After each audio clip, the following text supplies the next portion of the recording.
Capítulo 1. O Reino de Deus.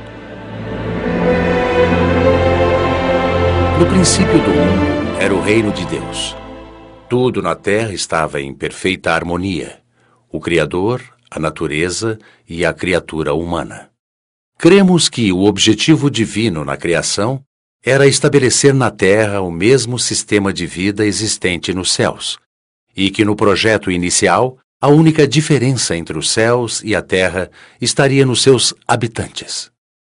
Nos céus habitariam os seres espirituais e na terra os materiais.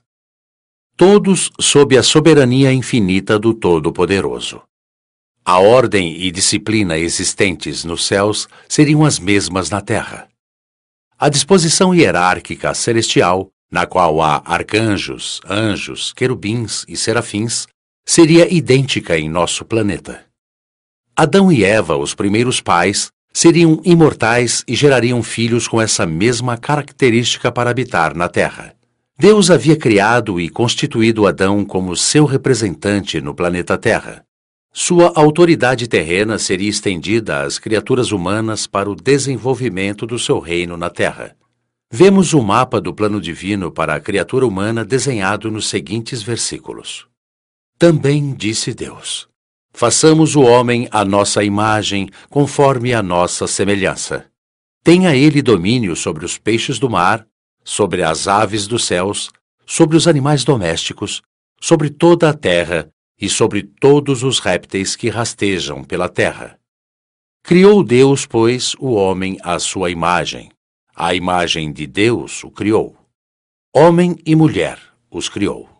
E Deus os abençoou e lhes disse: sede fecundos, multiplicai-vos, enchei a terra e sujeitai-a, dominai sobre os peixes do mar, sobre as aves dos céus e sobre todo o animal que rasteja pela terra. E disse Deus ainda: eis que vos tenho dado todas as ervas que dão semente e se acham na superfície de toda a terra, e todas as árvores em que há fruto que dê semente. Isso vos será para mantimento. Gênesis capítulo 1, versículos 26 a 29.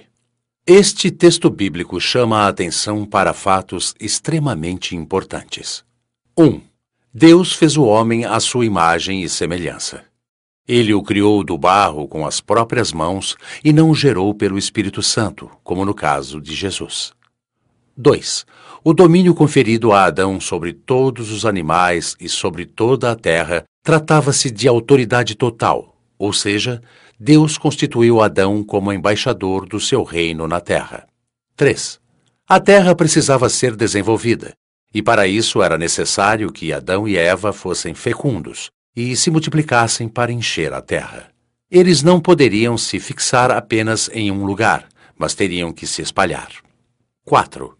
Não havia pecado, e por esta razão não havia morte. Adão e Eva, como todos os animais, viviam apenas do fruto da terra. Mesmo os animais selvagens não precisavam caçar para sobreviver, já que sua alimentação era estritamente de origem vegetal. O quadro da terra antes do pecado original retratava o paraíso, o reino de Deus no planeta Terra. Não havia o reino das trevas. Mas no momento em que Adão e Eva recusaram-se a obedecer a Deus para prestar obediência ao diabo, surgiu esse reino maldito. Consequentemente, o mal passou a ser o senhor deles. Desde essa hora, então, teve início o reinado das trevas. Por causa disso, a natureza revoltou-se contra os seres humanos e a terra já não supria mais a necessidade nem do homem nem dos animais. O homem passou a ter que suar o rosto por causa do trabalho braçal para retirar da terra o seu pão de cada dia. A morte passou a existir e os animais tornaram-se carnívoros para sobreviver. Com a rebeldia do homem ao Criador, a natureza deixou de ser parceira de seus habitantes, instaurando-se a desordem e o mal na face da terra. Os anjos rebeldes que haviam sido expulsos dos céus tornaram-se espíritos imundos, submissos a Satanás. Com a instalação do reino das trevas na terra, eles juntaram-se ao diabo para desenvolver o reino da rebeldia a Deus.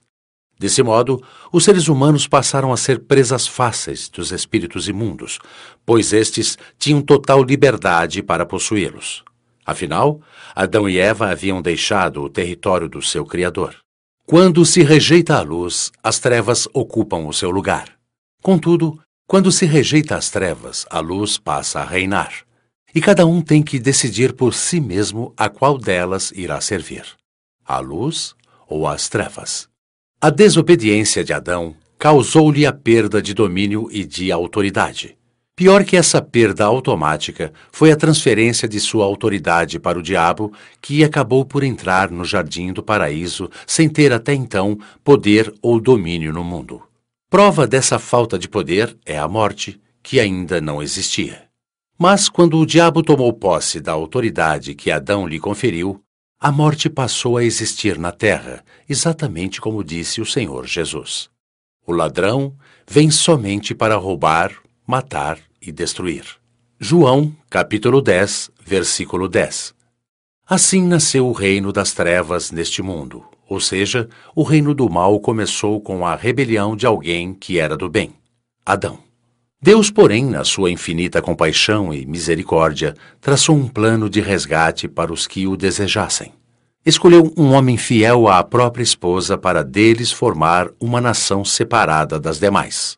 Dessa nova nação, ele escolheu uma jovem virgem do ponto de vista físico e pura do ponto de vista espiritual para servir como instrumento à vinda do seu filho Jesus ao mundo e, por meio do sacrifício de seu filho, pudesse eliminar a culpa de todos os que nele crescem.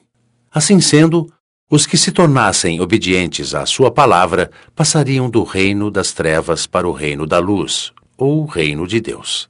Essa é a razão pela qual o Senhor, ao iniciar seu ministério terreno, anunciou: é chegado até vós o reino de Deus. Assim, o reino da ordem e da disciplina divinas se reiniciou com um novo Adão, também chamado de segundo Adão.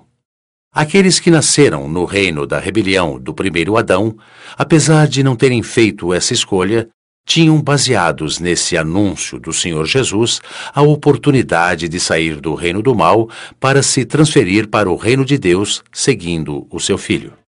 O materialismo ocupou o lugar dos valores espirituais e tudo o que contrariava a vontade divina na terra foi semeado.